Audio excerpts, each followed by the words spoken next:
Assalamualaikum warahmatullahi wabarakatuh. Bertemu lagi dengan saya di pertemuan ke-10. Jadi untuk pertemuan selanjutnya itu akan sampai pertemuan ke-15. Nanti saya akan share videonya per pertemuan seperti ini, dan minggu depan nanti akan ada satu meeting yang kita akan adakan seksi tanya jawab. Jadi kalian bisa bertanya tentang kesulitan memahami video yang sudah saya share. Baiklah, kita mulai pertemuan ke-10 ini mengenai teknik penarikan contoh ya. Oke.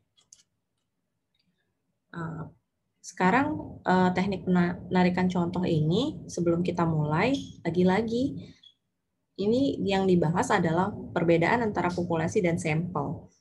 Jadi populasi itu adalah himpunan semua objek yang menjadi minat pengambilan kesimpulan. Kalau sebagai contoh ya, misalnya kalian ingin mengambil atau melakukan penelitian mengenai petani padi yang menanam padi di lahan pasang surut. Jadi semua petani padi di lahan pasang surut, misalnya di Kabupaten Banyuasin, itu adalah populasi kalian. Nah, nggak mungkin kan kalian menanyakan semua pertanyaan kalian itu sama semua orang yang menjadi populasinya di situ.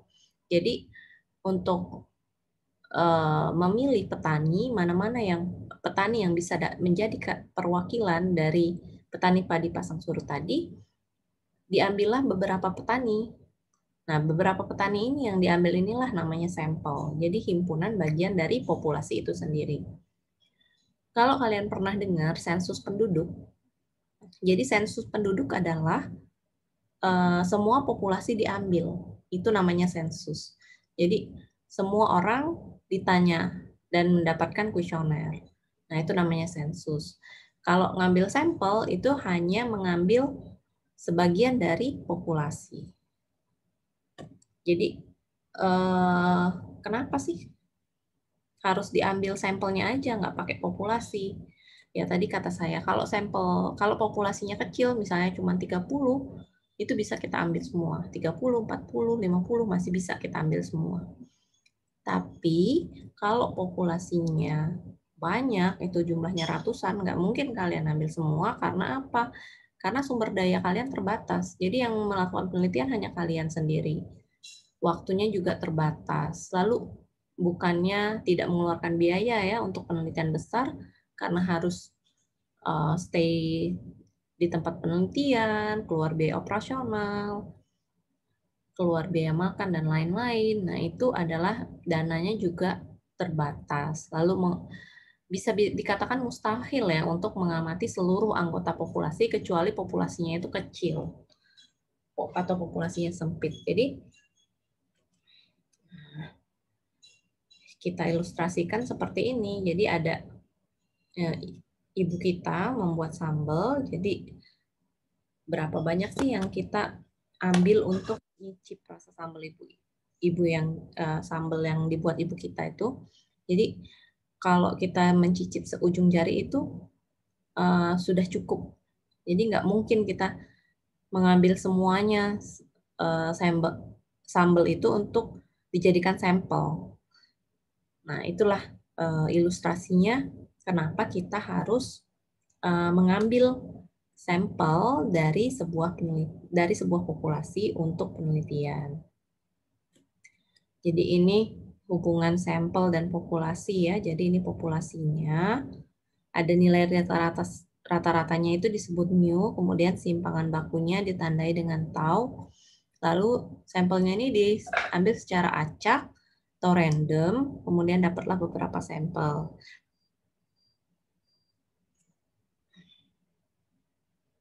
Nah, sekarang ini tadi definisi populasi. Jadi kumpulan dari semua kemungkinan orang-orang, benda-benda atau ukuran lain yang menjadi objek perhatian atau kumpulan seluruh objek yang menjadi perhatian. Jadi karena kita penelitiannya sosial ekonomi ya, kalau ngomongin populasi pasti populasi petani atau populasi penyuluh, pasti orang yang menjadi populasinya. Tapi kalau penelitian-penelitian eksak itu misalnya menggunakan sampel tikus, bisa sampel botol, sampel makanan, itu jumlah benda-benda itu juga atau jumlah binatang juga sebenarnya populasinya. Jadi yang menjadi kemungkinan dari objek penelitian kita. Jadi populasi itu ada populasi yang terbatas, kemudian ada yang tidak terbatas. Jadi kalau populasi terbatas, unsurnya terbatas berukuran N. Ini contohnya populasi bank, populasi perusahaan reksadana. Jadi ada populasi yang diketahui dengan populasi yang tidak diketahui jumlahnya.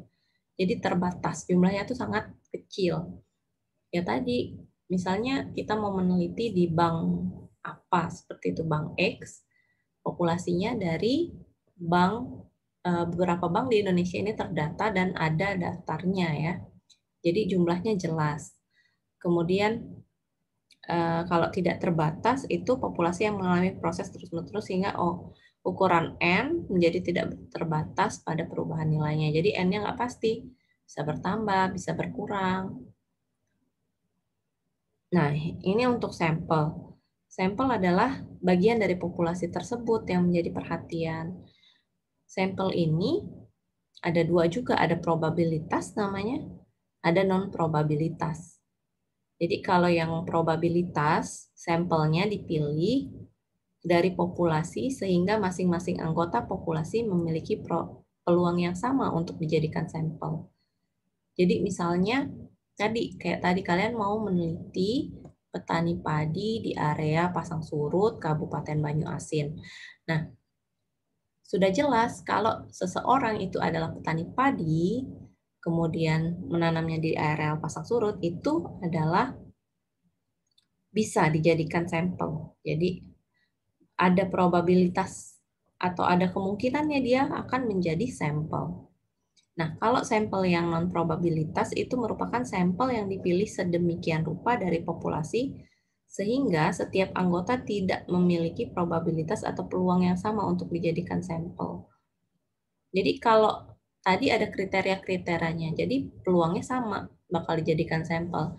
Nah, kalau yang non-probabilitas biasanya tidak ada kriteria-kriteria khusus, jadi peluangnya tidak diketahui untuk dijadikan sampel. Ini ada istilah parameter dan statistik. Jadi parameter dan statistik adalah besaran yang berupa data ringkasan atau angka ringkasan yang menunjukkan suatu ciri dari populasi dan sampel. Parameter adalah informasi yang sesungguhnya yang didapat dari mengumpulkan data dari seluruh elemen populasi. Jadi kalau kita sering bilang ya, parameternya apa? Nah, parameter itu apa? Informasi.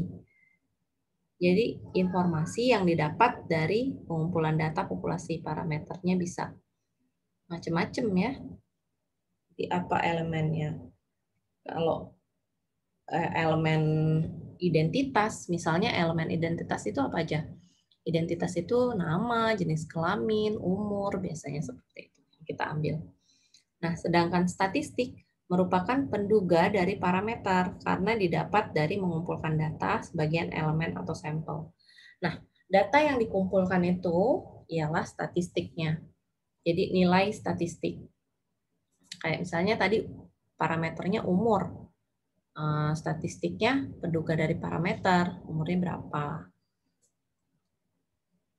Nah, untuk lambang-lambang parameter dan statistik, dia dibedakan antara lambang parameter ini bisa kita katakan populasi, kemudian lambang statistik itu adalah sampel yang akan kita ambil.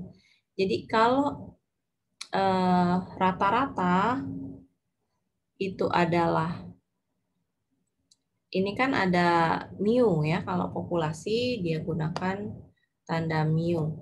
Nah, kalau lambang statistik sampel biasanya X rata-rata seperti ini. X, ada ini ya. Nah, varians, kalau populasi lambangnya dilambangkan dengan tau. Kalau lambang untuk sampel dia pakai lambang S. Kuadrat ya. Varians itu adalah kuadrat dari simpangan baku, atau simpangan baku adalah akar dari varians. Jadi simpangan baku kalau populasi lambangnya tau, kalau sampel lambangnya S. Rumusnya gimana? Rumusnya sama aja, hanya yang membedakan dia populasi atau sampel adalah lambangnya. Nah, kalau jumlah observasinya, kalau populasi N besar, kalau sampel biasanya dipakai N kecil. Kalau proporsi, analisis proporsi udah diterangkan di awal-awal ya. Ada yang kalau proporsi populasi itu P-nya besar, kalau proporsi sampel itu P kecil. Itu yang membedakan. Nah, ini kita masuk distribusi sampling dan dalil limit pusat. Jadi distribusi sampling adalah peluang distribusi seperti distribusi normal. Pertemuan ke-9 ya, udah saya jelaskan. Untuk semua kemungkinan nilai data statistik dari sampel berukuran N. Kemudian, distribusi sampling dari nilai sampel adalah peluang distribusi dari semua kemungkinan nilai acak sampel berukuran N dari sebuah populasi dengan nilai tengah mu dan varian tau kuadrat. Sekarang ini contoh jika populasi berukuran N sama dengan 100 dan ukuran sampel N sama dengan 5, berapa jumlah peluang sampel berukuran N5, berukuran 5? Jadi cara mencarinya itu seperti ini. 105, 100 faktorial dibagi 5 faktorial, 5 dikali 95. 95 ini adalah N besar dikurang N kecil. Jadi 100 dikurang 95. Faktorial ini udah dijelaskan di pertemuan sebelumnya ya. Jadi 199 dikali 98 dikali 97 dikali 96 dikali 95 faktorial. Stop di sini ya, karena kita mau coret. Ini kan ada 95 faktorial. Jadi nggak usah diuraikan, tinggal dicoret. Jadi dapatlah sebesar ini peluangnya.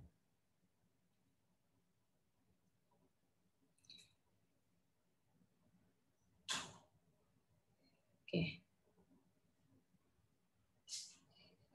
Nah, dalil limit pusat sudah dijelaskan di pertemuan ke-9 ya. Jadi jika jumlah sampel diperbesar, maka ini jumlahnya.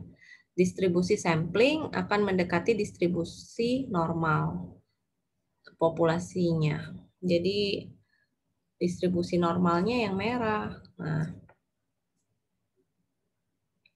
distribusi normalnya yang biru ya, sampel yang biru. Nah, jadi dia akan kalau diperbesar sampelnya akan mendekati distribusi normal.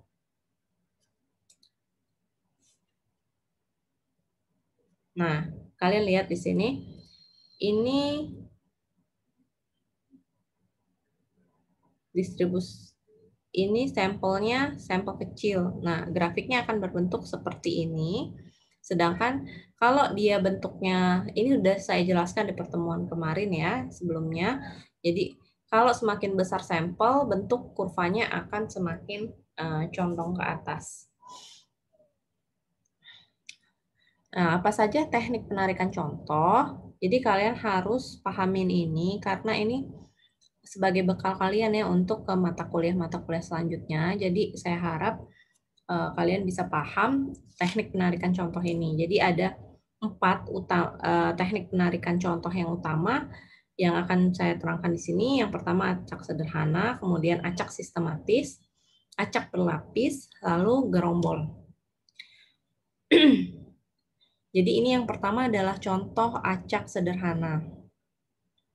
Jadi dalilnya suatu contoh acak sederhana N pengamatan adalah suatu contoh yang dipilih sedemikian rupa sehingga setiap himpunan bagian yang berukuran N dari populasi tersebut mempunyai peluang yang sama. Jadi kalau acak sederhana itu mendapatkan menggunakan tabel acak ya untuk mendapatkan contoh sederhana. Jadi saya ada contoh ini penelitian dengan menggunakan tikus. Jadi ada 80 tikus tapi yang mau diambil sampel secara acak itu adalah 7 tikus. Sekarang gimana caranya mengambil 7 tikus tadi? Apakah langsung diambil saja ke 7 tikus itu secara sembarang? Tidak ya, jawabannya tidak. Karena kita akan melakukan metode contoh acak sederhana, bukan sembarang ya. Jadi langkahnya itu, kan kalau ada 80 tikus, jadi tikusnya tadi dinomorin. Jadi dari nomor 1 sampai nomor 80. Nah, setelah tikusnya dinomori, lalu kita cari di tabel acak. Jadi ini khusus contoh ini saya menetapkan baris ke-28, kolom 16, 17 ke arah bawah. Jadi harus menetapkan kolom yang pertama, kolom, baris, lalu arah. Nah, Bu, kenapa harus tabel baris ke-28? Kenapa harus kolom ke-16? Ini bebas ya, penetapan ini adalah dilakukan bebas. Jadi penetapan titik pertama atau titik awal dilakukan secara bebas. Kemudian aturan yang ketiga itu abaikan nomor yang muncul 2 kali atau semua bilangan yang lebih besar dari 80. Jadi di skip.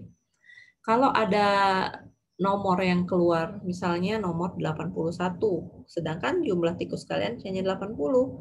Jadi 81 itu boleh kalian skip. Atau ada muncul 2 kali nomornya. Jadi muncul nomor 10, kemudian di ujung 10 lagi. Nggak mungkin kan, jadi di skip lagi. Sekarang kita lihat, saya mau menetapkan di baris ke-28, kolom 16, 17 ke arah bawah. Jadi kalau kalian sudah dikasih tahu Pak Mirza, buku yang kalian gunakan itu adalah buku Walpole ya. Kalau kalian menggunakan buku Walpole, itu tabel acak ada di halaman 485, 484 ya. Ini saya ambil di halaman 485 tadi yang diminta adalah baris ke-28 sebagai titik awal. Jadi kalian lihat di sini barisnya 28. Kemudian kolomnya itu saya menetapkan kolom 16 17 ya kalau nggak salah tadi. 16 17 berarti adalah kolom ini. Nah, lihat titik awalnya di sini 2 digit angka di depan. Jadi itu adalah 93 angka pertama karena sampel kita jumlahnya 80. Jadi kita mulainya dari 19, ada 19, 48, kemudian kalian lihat di sini 73, 79, 26, 60, kemudian 40, ini masuk semua, bisa. Nah, itu contoh. Kalau mau contohnya menetapkan dari baris, itu bisa saja. Misalnya baris ke-36 kalian start di kolom ke-1. Jadi di sini 73, lihat angkanya 73, 12, setelah 12, 88, 88 nggak bisa kan? 80 bisa, 97 nggak bisa, di skip, kemudian 01, 83 bisa, 21, terus. Jadi ini kan sisa 1 nomor kan? Lihat nomor sampingnya, jadi 21. Begitu. Jadi ini ya yang tadi 19, 48, 73 berarti tikus nomor 19, 48, 73, 79, 26, 60 dan 40 yang akan diambil. Ini contoh acak sederhana. Nah, biasanya dalam penelitian-penelitian sosial, kalian kan anak agribisnis ya. Jadi kalau misalnya waktu penelitian itu banyak sekali mahasiswa yang ditanya, gimana cara mengambil contoh acak sederhana yang kalian lakukan. Nah, kadang mahasiswa bilang, kalau petaninya ketemu di warung, Bu, jadi saya jadikan sampel. Kemudian saya jalan lagi, lalu selang berapa rumah saya ketemu lagi sama petani, kemudian saya jadikan sampel. Nah, itu tidak boleh ya, cara-cara seperti itu tidak boleh. Jadi tidak mungkin juga kita memberikan nomor kepada petani satu persatu kan, tapi di dalam data kependudukan, misalnya kalau kita pergi ngambil data di desa, biasanya di desa-desa itu ada daftar nama petani-petani dengan nomor urutnya. Nah, kalian bisa lihat dari situ nomor-nomor petaninya. Jadi kalian bisa tunjuk bapak ini, bapak ini, bapak ini, bapak ini, seperti itu. Jadi bisa berdasarkan itu. Boleh, jadi jawabnya gimana kalau ditanya, kalian mengambil contoh acak sederhana, bagaimana caranya? Jawabannya adalah dengan menggunakan tabel acak atau dengan sistem arisan. Sistem arisan juga harus logis ya, kalau populasinya itu 300, nggak mungkin kalian gulung satu-satu, masukin ke botol, terus kalian kuncang, keluar nomornya berapa. Karena itu akan memakan waktu juga. Jadi kalau misalnya populasinya dikit, cuma 80, diambil sampel 20, ya itu masih logis atau masuk akal. Kemudian yang kedua adalah penarikan contoh secara sistematik. Nah, dalilnya ini adalah penarikan contoh sistematik mengambil setiap unsur ke populasi untuk dijadikan contoh dengan titik ke awal ditentukan secara acak antara unsur K pertama. Jadi syarat yang tabel acak ini boleh mulai dari atas tadi kolom, kata saya boleh mulai dari kolom ngitungnya kayak saya tadi, atau boleh mulai dari baris. Tapi nggak boleh lompat-lompat gitu. Jadi kalau mulai start di titik ini misalnya, mulailah dari titik ini, terus jalan. Nggak boleh dari titik ini tiba-tiba ke titik ini, nggak boleh.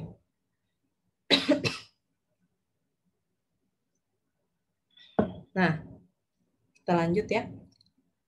Untuk yang sistematik sama. Jadi kalau ada list, gini listnya 1, 2, 3, sampai 80. Nah, sistematik boleh kita kasih titik awalnya di mana boleh. Misal mau nomor 3 boleh. Kemudian pakai interval berapa. Jadi selang, kalau di sini, kalau mulai nomor 1, selang 10 tikus, artinya tiap jarak 10 ada tikus ke-11, ke-21, ke-31, 41, dan seterusnya sampai 71, itu yang bisa dijadikan sampel. Nah, kalau kita mulainya boleh nggak Bu acak? Boleh. Kemudian loncatannya boleh nggak Bu? Nggak 10, boleh juga. Ini kalian yang tetapkan asal konsisten. Untuk metode yang ketiga adalah metode penarikan contoh acak berlapis. Nah, penarikan contoh acak berlapis ini mengambil contoh dari setiap lapisan populasi. Kenapa Bu ada lapisan? Jadi bedanya apa? Kalau acak tadi sistematik, kalau yang ini berlapis. Kenapa ada kata-kata berlapis di sini? Karena ada lapisannya. Jadi yang membedakan lapisan itu adalah biasanya kelompoknya dibedakan. Jadi misalnya saya ingin mengambil contoh 10 anak dari anak agribisnis Palembang kelas B. Jadi ada dari 50 anak, saya mau ambil 10 anak. Kalau saya pakai metode sistematik, bisa jadi 10 yang saya ambil itu anak perempuan semua. Sedangkan di kelas itu ada anak perempuan dan anak laki-laki. Saya ingin mengambil perwakilan yang laki-laki dengan perwakilan yang perempuan. Nah, metode yang seperti ini bisa kita sebut dengan metode acak berlapis. Jadi kalau ada yang mau membedakannya, sesuatu yang membedakan atau mencirikan sesuatu yang ingin kalian jadikan sampel, diambil, itu boleh kalian jadikan acak berlapis. Itu sesuai dengan keinginan kalian penelitiannya itu di bidang apa, dalam hal apa, pengelompokannya dalam hal apa bisa. Jadi kayak pendapatan yang tinggi, yang rendah. Nah, itu bisa ambil acak berlapis. Jadi ini rumusnya ya, langsung aja ke contoh.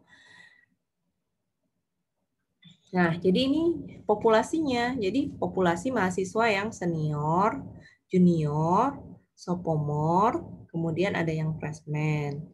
itu jumlahnya berbeda-beda. Nah, saya ingin mengambil lapisannya itu sebanyak 40 mahasiswa dari kelompok ini.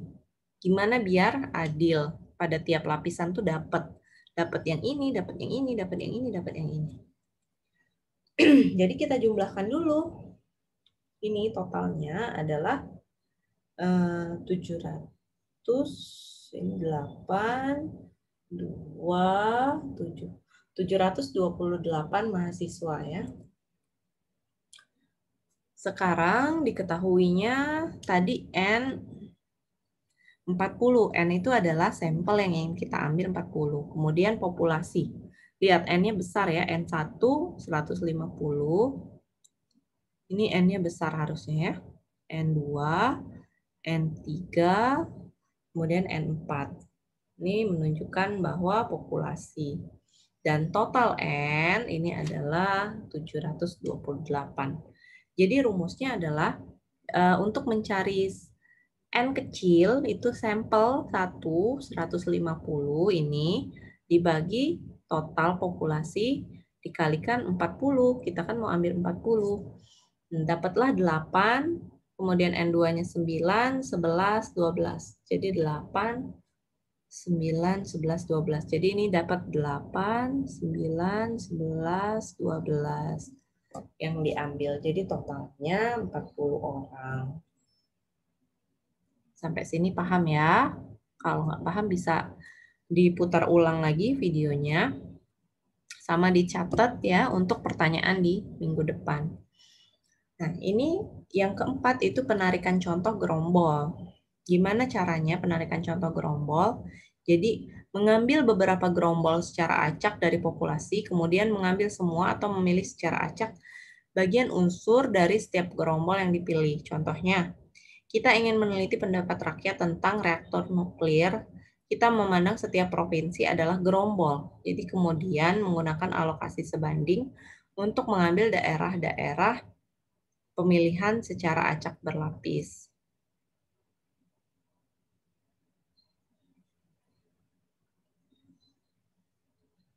Nah, ini juga ada beberapa contoh penentuan ukuran sampel. Jadi ada menentukan ukuran sampel dari satu populasi, lalu ada beberapa ahli yang mengungkapkan cara yang berbeda. Ini menentukan ukuran sampel. Kalau tadi menentukan sampelnya, nah sekarang ukuran sampelnya berapa? Jadi ada metode Slovin namanya yang populer yang banyak digunakan dalam penelitian itu menggunakan rumus N besar itu populasi ya dibagi 1 ditambah populasi dikali persen kelonggaran atau ketidaktelitian karena kesalahan pengambilan sampel. Masih dapat ditolerir atau diinginkan, misalnya 2%. Jadi yang menetapkan E itu adalah peneliti itu sendiri. Sekarang ini contoh ya, berapa ukuran sampel menurut Slovin bila populasi 70 dengan kesalahan 10%. Jadi populasinya kan di sini 70 nih. Tingkat kesalahannya adalah 10%. Jadi ini 0,1. 1 ditambah 70 dikali 0,1 kuadrat. Jadi berapa dapatnya nanti adalah jumlah sampel. Gitu. Ini cara menentukan jumlah besaran sampelnya yang mau kita ambil. Begitu juga contoh yang kedua ya bisa dihitung. Nah, rumus tersebut memiliki asumsi bahwa populasi berdistribusi normal. Jadi, udah saya jelaskan juga atau dosen sebelumnya menjelaskan bahwa bagaimana populasi yang terdistribusi normal. Ada ujinya ya. Ini batas-batas kesalahan yang bisa ditolerir. Tabelnya sudah ada, jadi kalau kalian populasinya ada 500 orang, nah batas kesalahan yang bisa ditolerir itu lebih kurang 10%, jadi 83. Begitupun ini 5%, jadi bisa 222. Ini hanya sebagian contoh saja ya. Kalau populasinya 1.500, berapa sampelnya gitu. Kemudian menentukan ukuran sampel menurut Gay. Ukuran minimum sampel yang dapat diterima berdasarkan pada desain penelitian yang digunakan yaitu metode deskriptif. Jadi minimal 10% dari populasi. Kemudian untuk populasi yang lebih relatif kecil itu 20%. Lalu ada metode deskriptif korelasional itu minimal punya 30 sampel. Kemudian kalau metode ex post facto itu minimal 15 per kelompok. Terus ada metode eksperimental 15 juga per kelompok. Ini nanti ada di penelitian kalian. Jadi mau ambil sampel berapa itu nanti ditentukan dari sini. Tuh. Oke, untuk yang pertemuan ke-10 cukup sekian. Nanti akan ada tambahan mungkin ya.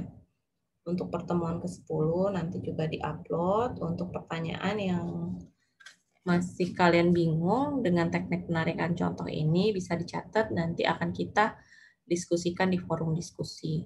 Terima kasih untuk partisipasinya hari ini. Wassalamualaikum warahmatullahi wabarakatuh.